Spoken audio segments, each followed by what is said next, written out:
Sebastian, welcome to the show. Thank you so much for joining us today. How are you? I'm doing fine. How are you? So far, so good. I must say, you are my first Austrian guest. Ah, that's nice. It's always nice to have firsts on the show, yeah, because we've had a handful of German guests. We've definitely had a bunch of European guests, but nobody Yeah, from Austria, so far as I'm aware. yeah, nice to be the first one. Nice. So, well, the first question I always ask is, well, what are you playing?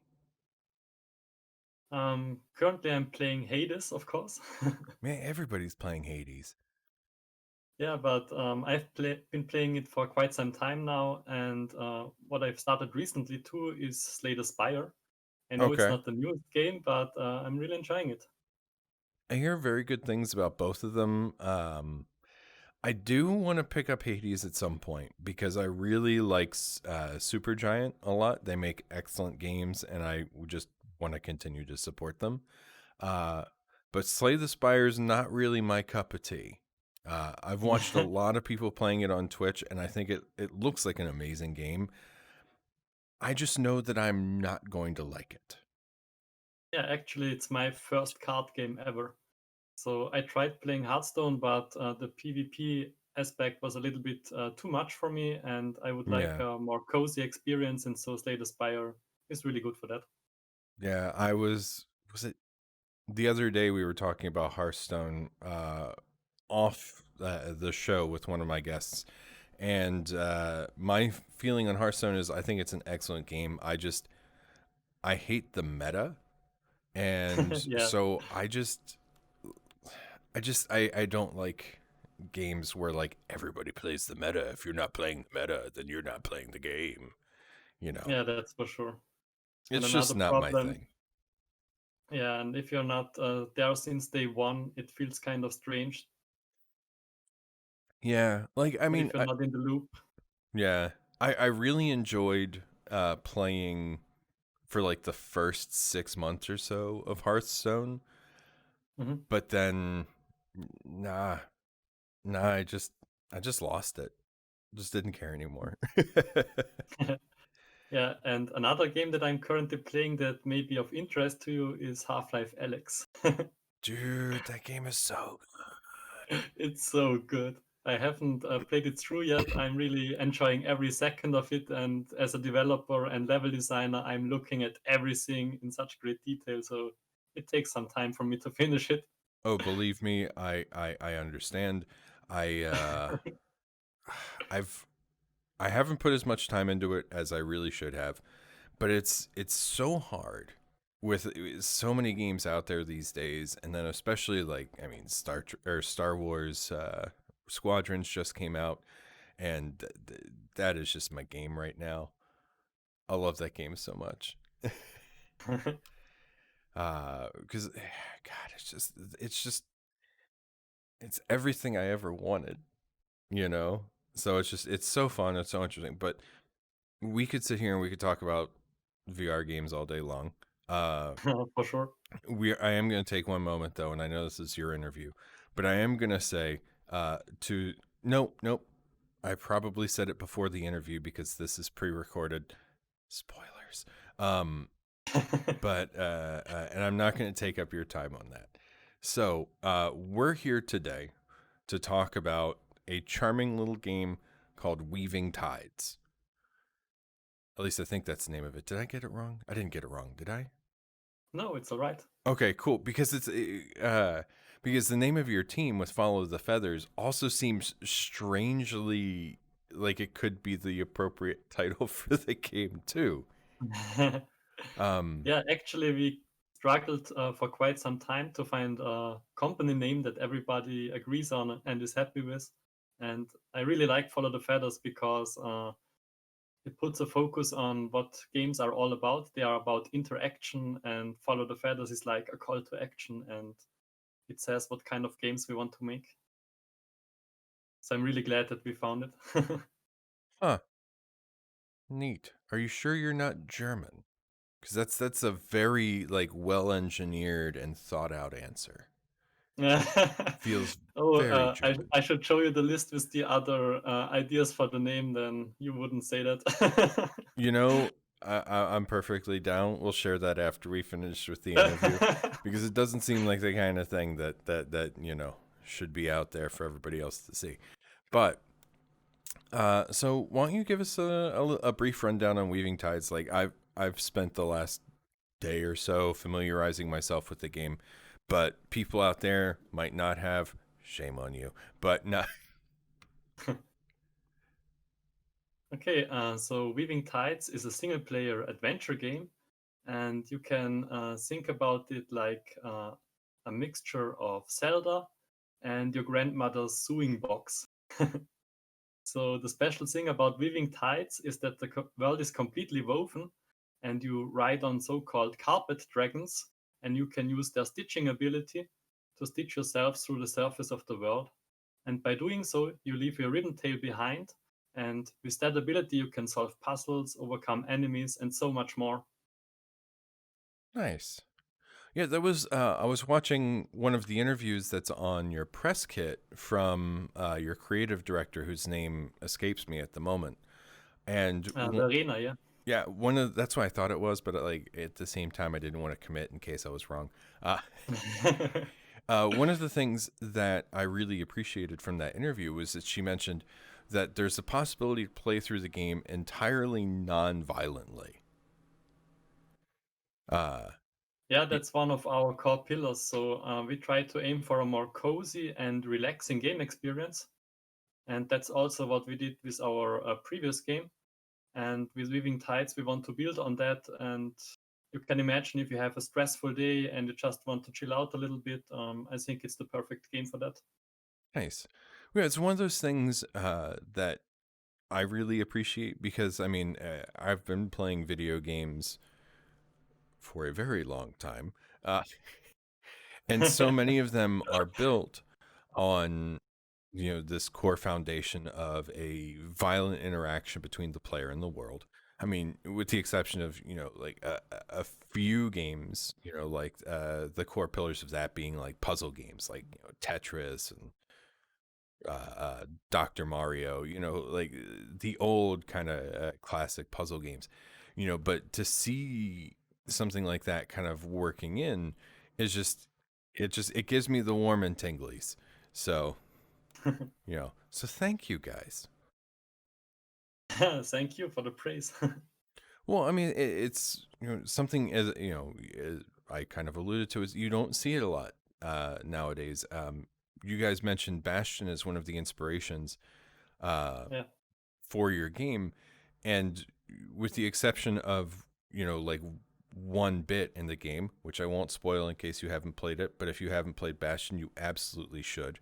Um, the game is still an action RPG, and it's even if it is very stylized and stuff. I mean, the game is still built around a core mechanic of combat. So, Yeah. um, but so when you're designing a game, uh, like Weaving Tides, how do you design a game that is meant to be, or not meant, but a game that allows for violent and non-violent conflict resolution, so to speak? I mean, Mm. wow, I just went like complete like therapist on words there, you know. But yeah, Yeah. so more game wise, how do you design a game where you can solve your puzzles through combat and solve them without combat? And maybe puzzles is the wrong word, but situations. Okay, so I think the first important thing to mention when I listened to what you just said was it's really important as an indie developer, I think, to create unique ideas and unique worlds and try to do something new. But on the other hand, it's also important to pick up the players somewhere where they feel familiar with and where they can resonate with. And for that purpose, we try to have a really good look at the Zelda games because we are all really big Nintendo fans and we love their design philosophy around one simple core mechanic. And so that is one of our main pillars. And as you mentioned, it's not so straightforward to design puzzles and interactions and rewards in a non-violent game. So you have to come up with other solutions and other incentives for the player to feel rewarded. Yeah. I mean, coming up with ways to reward a player uh, normally is hard enough as is. And then to throw on that extra level of difficulty by putting yourself in a situation where it's like, well, normally they would fight all the bad guys and they'd open up the chest, but now you have to figure out how they're going to get what's in that chest without fighting all the bad guys, so to Yeah, speak. but actually we do have a little bit of fighting and combat in our game, but it's not that violent, and it's also always means to another goal. So it's almost always to protect yourself or to just stop them in their tracks so you can proceed in the level. Yeah. Normally, this is about the point where I would start laying out questions like, what were your inspirations while making this game? But you all have already answered that in your press kit. And just brief aside here, thank you so much for your wonderfully filled out press kit. You're welcome. It made doing my research so much simpler. Um, you know, so because there the two interviews in there. There's one with you, and then there's one with Verena, and you both kind of lay out what inspired both of you in your different disciplines while working on this game, because I believe you're the technical artist, right? Yeah, exactly. One, congratulations for being a technical artist, because that's not easy. Uh, I know just enough about game art to know that that is about the hardest discipline you can pick in game art. So, Yeah, but it's a really interesting role to fulfill because I can put my work everywhere and I can help out everywhere. But it's also sometimes difficult to focus on just one thing because sometimes I see 10 things and I could probably fix them somehow, but I have to prioritize and yeah. Yeah. I mean, dude, like shaders alone are just like mind blowingly just, they just melt my brain because my brain isn't meant to work that way. yeah, actually, Klaus is another team member and he's the one doing all the shaders. And he's using a visual scripting tool for that. So we use a plugin so we don't have to code it by hand. Oh, that's And that that's is nice. working really fine. Yeah. Uh, because hand coding shaders I can only imagine as being, what's the word I'm looking for here? Yeah, Terrible. I tried learning it a few times now and I'm not sure if I will ever stick with it. Now, I will say this because I always have to make a slight jab in this instance. You could have had visual scripting shaders without a plugin if you'd gone with Unreal. Wink. Uh, sorry, I'm a big fan of the Unreal Engine. I know you guys are working in Unity, so it's always just kind of like that like kind of fun rivalry between Unity and Unreal developers. So it's always just kind of fun to just kind of throw those jabs back and forth. So Yeah, but for us it wasn't like a big decision to make because we learned it in university to use Unity, and that's the main reason why we just stick with it. yeah, you work with the tools you're comfortable with. Yeah, exactly. My tool just happens to be the Unreal Engine. Yes. I'm not sponsored by them. God, I wish. Unreal Engine. What's up? Let's get this going on.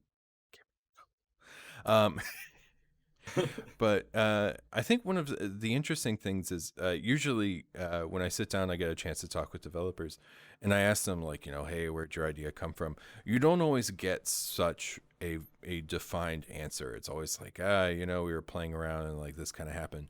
But Verena's answer in her interview, where was walking around in the countryside and she saw a tree that looked like it was woven, and then building out from that. Like, it's just such an interesting and cool idea. I mean, you guys have built this world of textile uh, for the for the player to put back together, and it's just like like what Yoshi had a similar experience. Kirby and his Epic Yarn, I think, was the name of the game. Yeah, exactly. Yeah, and then you said, "Hey, this is all really cool, but let's do it with dragons." Yeah, I mean, so when you're making Actually, at first, I just want to add, at first they were not dragons because we imagined that the woven world could be like an ocean, and so they were manta rays, and they organically developed into dragons. so you could have kept it with mana rays, and I'd have been perfectly happy. Yeah, me too. Those things are great. I want to see one in the real world. Oh yeah, that would be awesome. Yeah, like there were like 3 fish in the sea that I want to swim with: great white sharks, whale sharks, and manta rays. Of All at the course, same time. no, because keeping track of that many giant animals at the same time, I don't want to do it. If you ask me to put together like a giant spreadsheet, yeah, I'll do that. But keeping track of 3 animals that are all significantly larger than me at the same time, nope, not happening. Uh, so, how has the development process been in working this game together? Because it's at least visually, from the trailers and the images out there, your game looks very different from pretty much anything else out there. Yeah, at first I have to add that we are only 4 people working on it, so it's really a lot of work. And I also have to thank Verena, our creative director, because she's amazing as concept artist and she keeps the vision of the game really focused. So I think that's one of the main reasons how the game looks. Nice. Yeah, so, what have been some of like the what's the word I'm looking for here? So, what have been? Hold on a second here. Time out. I'm getting a small sip of water. Me too. Do you have a tracker on your cup of water or? I have. Sorry, there. I have an interactive cup over here, but Yeah. unfortunately, because I'm working with my knuckles controllers, I can't Ah, actually pick up a glass or something like that. Uh, I see. Long term, it would be nice to have like a tracker on something so I could just grab it and then just Yeah, that would you be know nice. like actually drink it. But then again, too, drinking while in a headset is not easy. All right, so time in. Um, so I guess one of the questions I have is like, what are some of the difficulties that you've had in working with such a small team? Mm, I think that one of the most difficult things is that if you make a Zelda-like adventure, you need a lot of content, like art-wise and level design-wise. So one of our biggest problems was how can we create our levels, because we have very special levels that have a woven ground, and we are really glad that we found a way to generate our levels using images. So we really just paint pixels in Photoshop and we export that, and inside of Unity the level gets generated. And we also have a really cool article about that online that I could share if you're interested. Nice. Yeah, and I'll be sure to post it down in the links down below for the people watching on YouTube. And hey, while you're checking out that link, why don't you hit that subscribe button? Maybe a little thumbs up. Hit that bell. Yeah, you know you want to. So, well, that's an interesting workflow um, of moving from Yeah, it being, is. yeah, because that's not something I've ever really experienced before. Like, how the hell do you do it? Actually, the basic idea came from this may sound kind of crazy, but one of the first prototypes of the game I created was an online prototype, and it used the Excel sheet from Google Sheets, and you can just put in ones and zeros, and depending on what you put in, it would be ground or no ground, and you can create characters in that sheet, and everything generated from there is inside of the game. So that was like the starting point of the level generator. That's honestly not that crazy.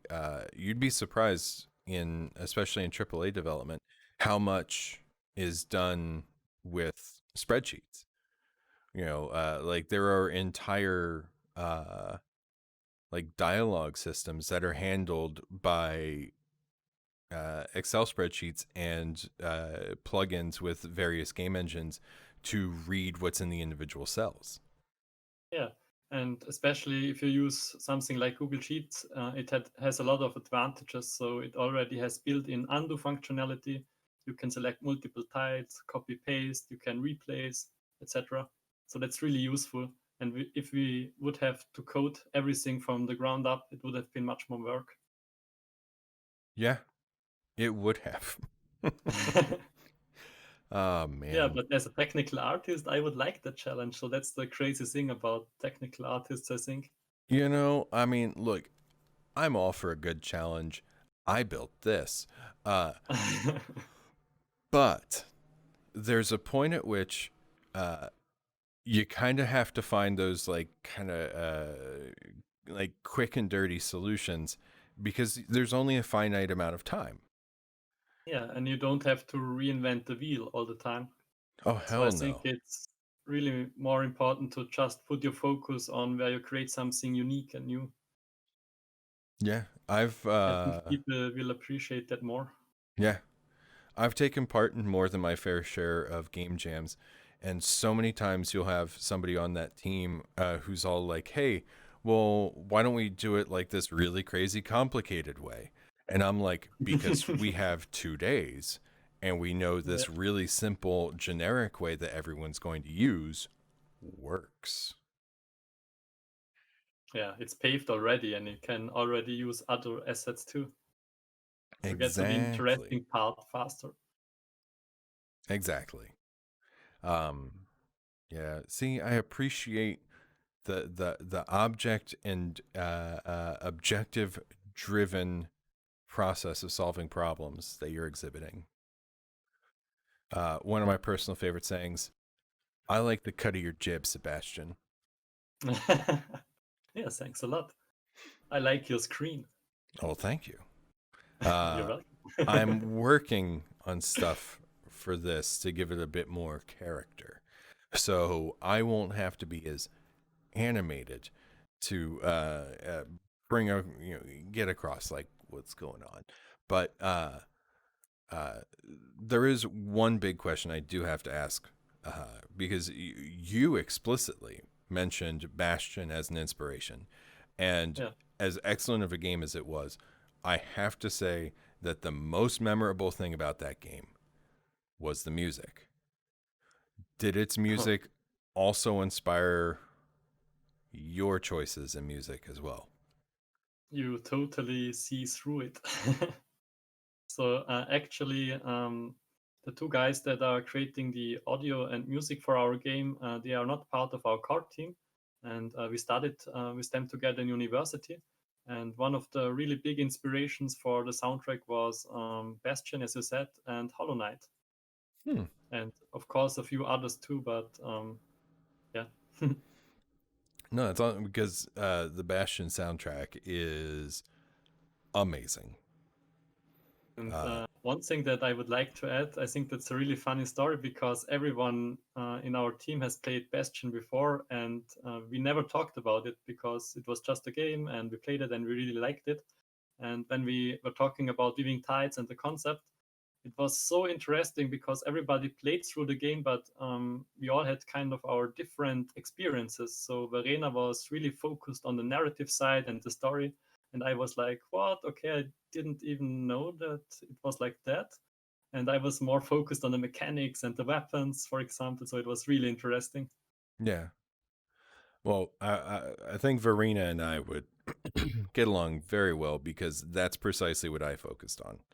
Um, because when you look at Bastion, you don't see a game initially that's going to be as heavily story driven as it in fact is.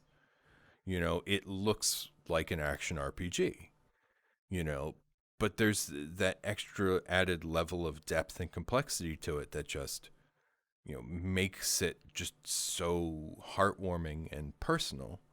Um, like I had the chance, geez, what was it now, like 6 or 7 years ago, to talk with Greg Kasavin from Oh, Supergiant at PAX East, and I had literally just finished Bastion like 3 days before, okay. and I just talked his ear off about how much I love the game, how much the story meant, like the music behind it and everything, and yeah, it's just moderate spoilers for Bastion here if you haven't played it already, but you really should. But it comes down because so much of the game comes down to literally a binary decision of one or the other, and it's like telling uh, about who people are as to which option they pick, you know, and because there's one option is basically to go back to try and change things in the past or just accept things as they are and move forward, and like I sat down with him and I was like, I picked the one where you just accept things and you move forward, because even if you go back, there's no guarantee you can actually fix the problem. It's like the problem happened and the only way to fix it is to move forward, and so he was just like, yeah, that's basically the point. And I was like, I got it. um and then he was all like, hey, why don't you also go play Transistor? And I was like, okay. uh Potentially unpopular opinion, but I prefer the Transistor soundtrack to Bastion, even though Bastion's is amazing, but like the kind of like pseudo jazziness, and like I don't know the name of the woman who does the vocals for the Bastion soundtrack, but it is so gorgeous and beautiful. So, Oh, uh, a little side note, by the way. Transistor was inspired by Gustav Klimt a lot, and this was like an Austrian artist, I very I famous one. know Mr. Klimt very well. We have a print of his in our dining room. Ah, I see. Yeah, he's Um, very famous. yes, he is. If I've heard of him, he's famous. Um, Oh, and because you said Transistor, by the way, I also really love that soundtrack. I'm God, not sure so if I love it more, but side note. And I wanted to ask, have you also played Pyre? no, I haven't. I want to. It's just, dude, so many Yeah, games come out all the time. too Like much if I, games. I mean, if I showed you my Steam library, just the stuff I haven't played, I mean, it's enough to fill a library, you know, like a real library. Because I mean, it's so easy to sit down and be like, oh, it's the holidays and it's a Steam sale and like it's the publisher bundle, and for like $50 you get like 70 games, you know, and uh, then you can't help yourself and you buy it. okay, I have to take that chance because it's the perfect opportunity to introduce our last team member, Michael, Hmm. because he has like the same kind of problem in library, and he has multiple Excel sheets about what percentage of games he has already played and haven't, and he there is this one site where you can see how long it takes to beat the game, Yeah. and he added the times, and it's really pessimistic if you look at the hours it would take and his remaining lifetime. Oh, yeah. That's just crazy talk. It's really Uh, crazy. no, I mean, like, I just accept that I'm never going to play any of those games. Uh, I just accept it. Um, Now, since like I went on that huge buying spree, I try to be a bit more judicious with what I purchase. So like I only really buy a handful of games every year. Uh, because like now I'm at the point where it's like I don't want to spend the money on it unless I know I'm going to devote some time to it. And there are some of those games that like I haven't beaten, but I know I've put my money's worth of time into, like Breath of the Wild, Yeah, right? Haven't yeah, beaten that me game. too. Never will. But I've put like 100 hours into it. So I feel like I got my money's worth on that game, you know. So What I would be interested in, how do you handle like the older games or classic games? So do you have some really old games that you still would like to play but haven't had the chance to, for example, on PlayStation 2 or something? PlayStation 2, you think that's old. PlayStation 2 No. came out when I was in college. Um, no, I mean, like, yeah, there are a lot of classic games I'd love to go back and play. There are a lot of classic games I'd love to go back and play again. Um, like I had missed Super Metroid when it came out because I was playing Final Fantasy games at that time. So I played most of Super Metroid earlier this year, and that game is amazing, and I fully understand why it's a classic now. I prefer Metroid Prime, but it's a personal choice. It's nothing against any of the other games. Um, but there are just so many crazy good games that came out in the past. Yeah, exactly. But at the same time, too, not all of them maintain that level of like quality, right? So like so many classic games were great at in their time, but that quality doesn't hold over to now. You know, Okay, because you said Final Fantasy, that's the exact feeling I had when I played Final Fantasy VII, the original, for the first time. And I really had that feeling too. So I could appreciate it for being really one of the best games of its time. And I knew why people love it. But nowadays, I would have just be dead without all the options that you have with the newer version. So, for example, that you can speed up battles or remove battles altogether. yeah. See, and that stuff I don't care so much for personally because the random battles and stuff are so much of what makes Final Fantasy, or at least it makes games of that genre. But Final Fantasy VII, this is one of my like the strong opinions that most people hate. Is that Final Fantasy VII is not good. Oh, Um, so which because one do you oh, like most? which one do I like most? Final Yeah. Fantasy IX, but Ah, Final okay. Fantasy is so good because nine still has like a lot of like the stuff that seven had with like the nice looking graphics, the pre-rendered cutscenes, but it goes back to like the fantasy aspect of it for one, and two, the story on it was just to me just so good. Uh, and it's available now on like the Switch and Mm.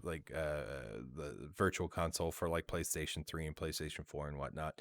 So you can pick it up, and hell, if you want to play it on your phone, you can play it on your phone. But why would you want to do that? Uh, so it's like for me that is like one of the definitive Final Fantasy experiences. Um, Final Fantasy VI is, of course, excellent. Final Fantasy IV is another one that's right up there.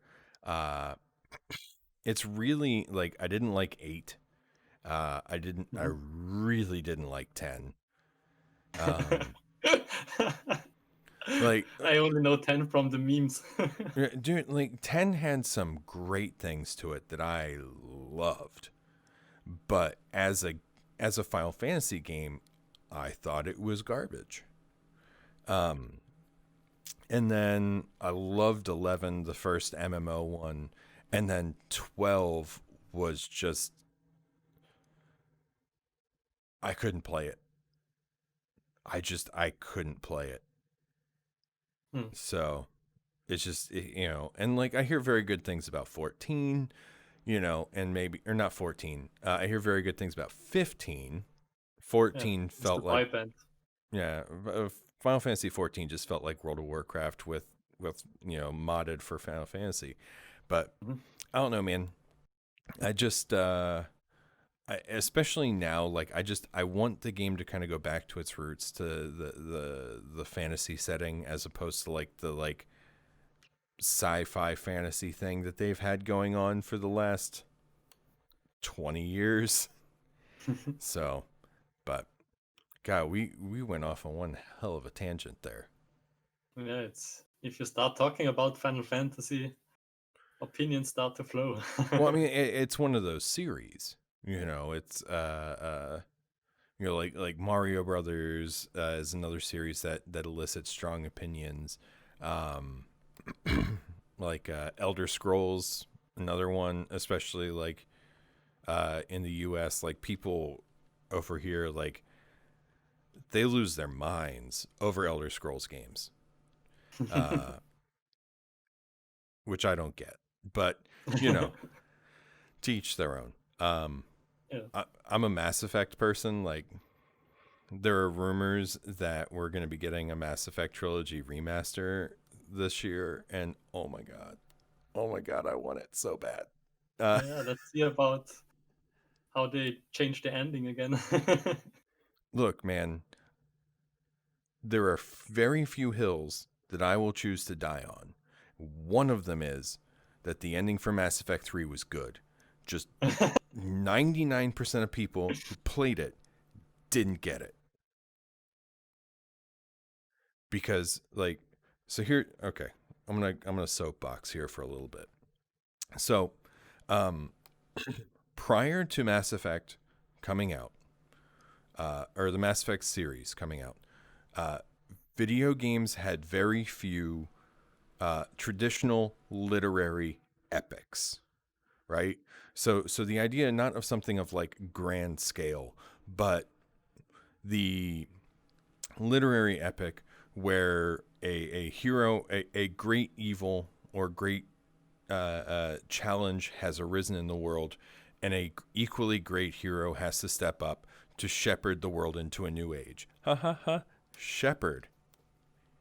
And so the idea then being that the hero is the only one who can handle the problem, and they fundamentally change the world in solving the problem, thus meaning that they cannot exist in this new world. Kind of like another example, of course, is the Halo franchise, or at least the first 3 Halo games, where, spoiler alert for a 13-year-old game, Master Chief is stranded in intergalactic space. He's not dead, but he is removed from the equation. He's no longer a part of the world. It is now the arbiter is now the hero of that universe. You know, sorry 343, you done goofed.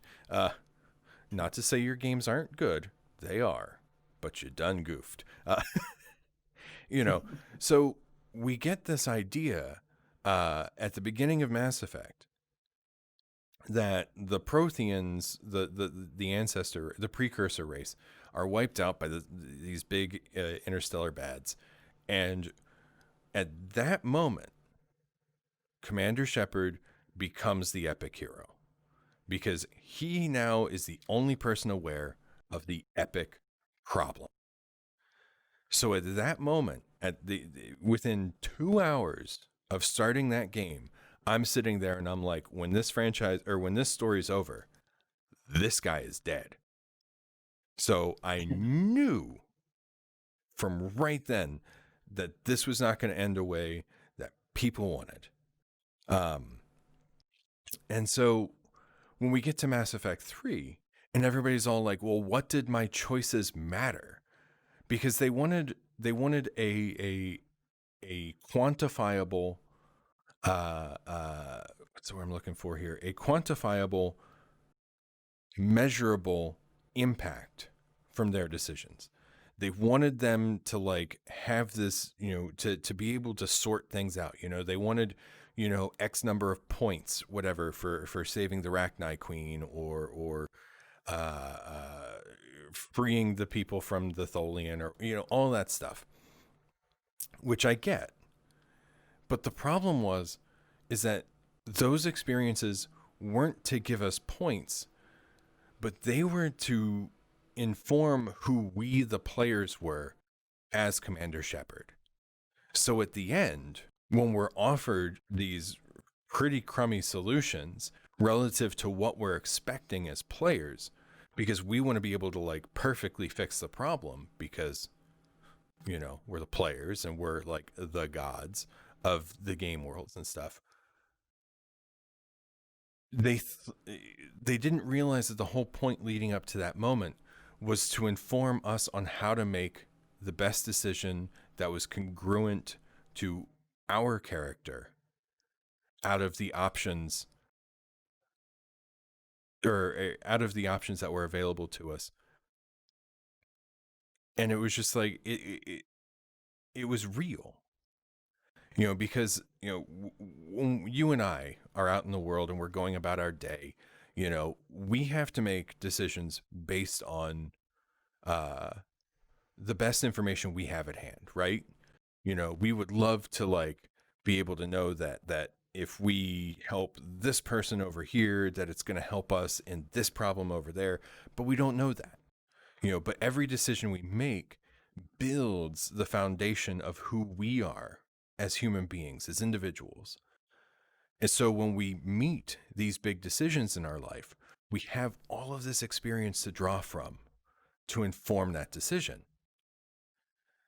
And so all of those decisions we made in Mass Effect were to inform our final decision. What would our Commander Shepard do?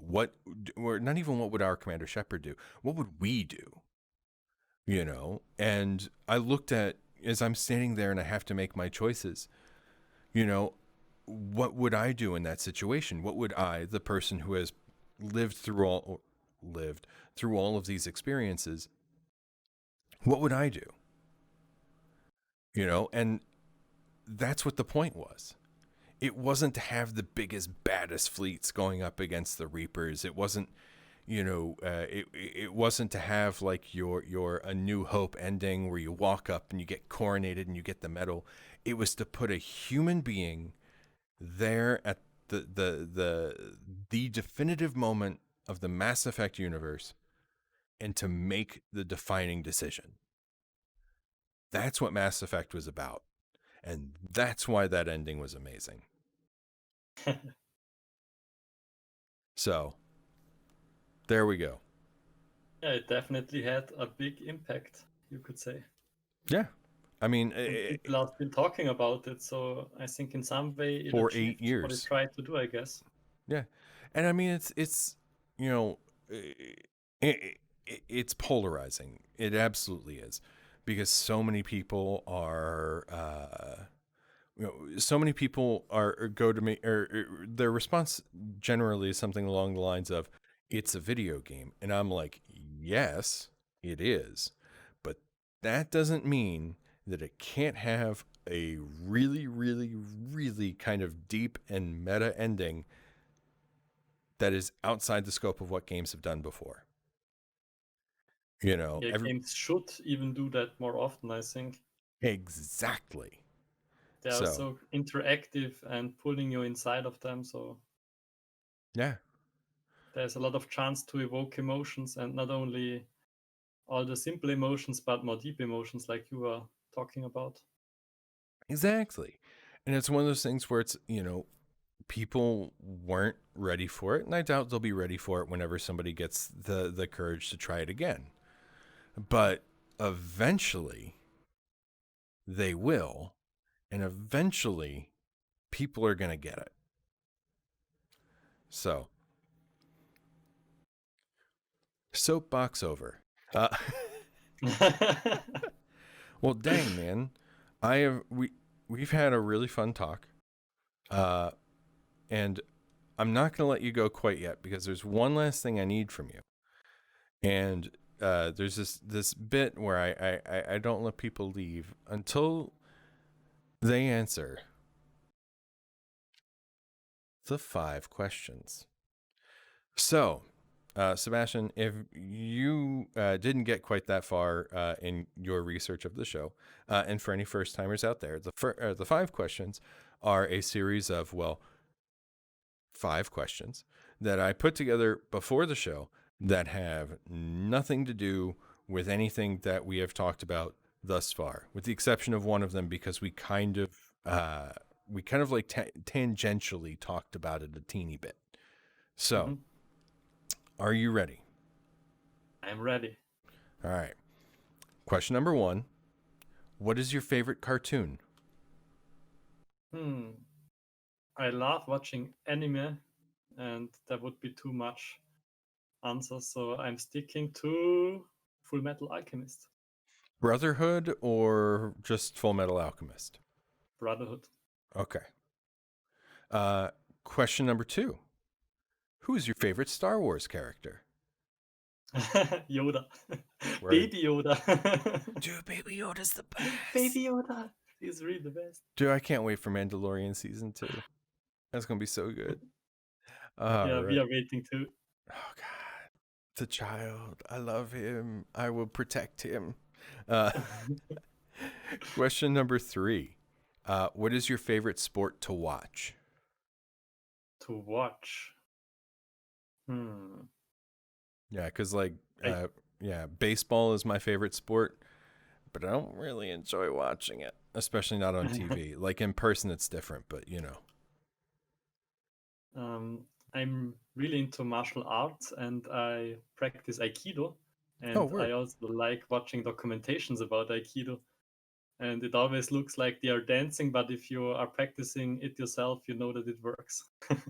Nice. That was, I think you're the first person to answer with a non like traditional team sport. So Yeah, I awesome. thought about American football for 1 second because I really like the food that we always eat there, but yeah, it's more about the food and the friends than the Yeah. sport itself. So many American sports are just an excuse to go to a big outdoor bar with friends, Yeah, exactly. except for Which is nice. basketball and ice hockey are indoors, though. But also, well, hockey is Canadian, but basketball, yeah, it's ours. Um, all right. Well, then, question number 4. What is the place you most want to visit? Japan. Wow. That was fast. I've been to Japan a few times. I have had my exchange semester there.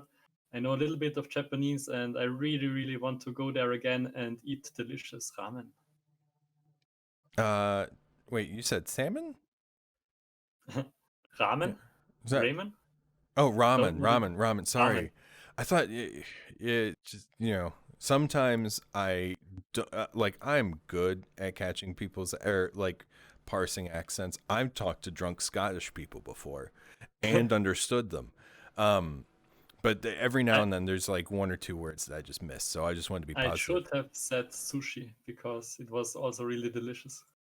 I mean, dude, you can say whatever you want that you want to eat over there too. I mean, like, dude, they got excellent food in Japan, as which is all based on my experience of eating Japanese food in America. But uh, if that is any indication, I would only like it even more over there. But since Japan is a very broad answer, is there anywhere more specific in Japan you would like to go? um, I think I would visit my buddy Tsubasa again, and she's from Osaka. Cool.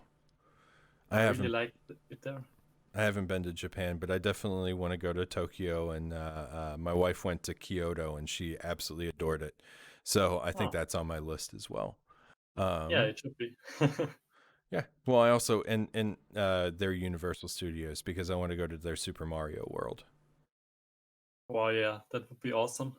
Yeah, but we can't travel right now because other Americans won't wear their fucking masks. That's Yeah, right. even in Austria, we see it in the news a lot. Yeah. Look, man.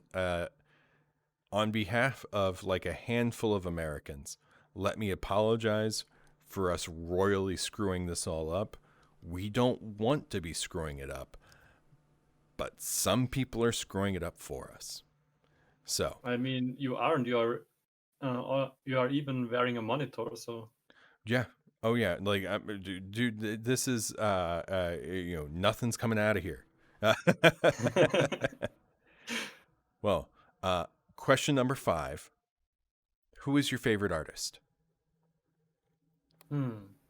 This is the one that we kind of tangentially talked on uh, when we were talking about Gustav Klimt. Yeah.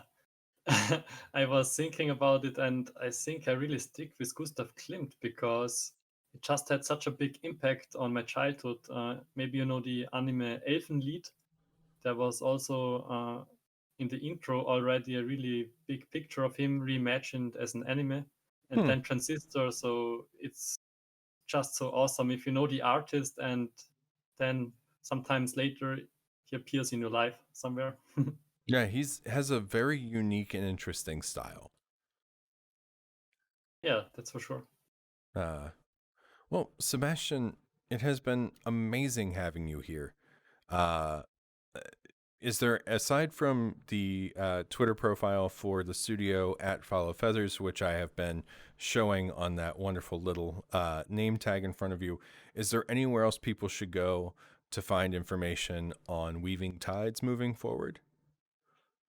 Of course, the first address would be our Steam page where you can already wishlist our game. And during the next few days, we are part of the Steam Autumn Festival. And there you can play a demo of our game, and you really should try it if you have the chance to. Awesome. Well, Sebastian, once again, thank you so much for joining us today. Before I send everybody back to present Thom, just that quick reminder, just to to piggyback on what he says, Weaving Tides is on Steam. Get out there, wishlist this cool looking game, and back to you, Thom.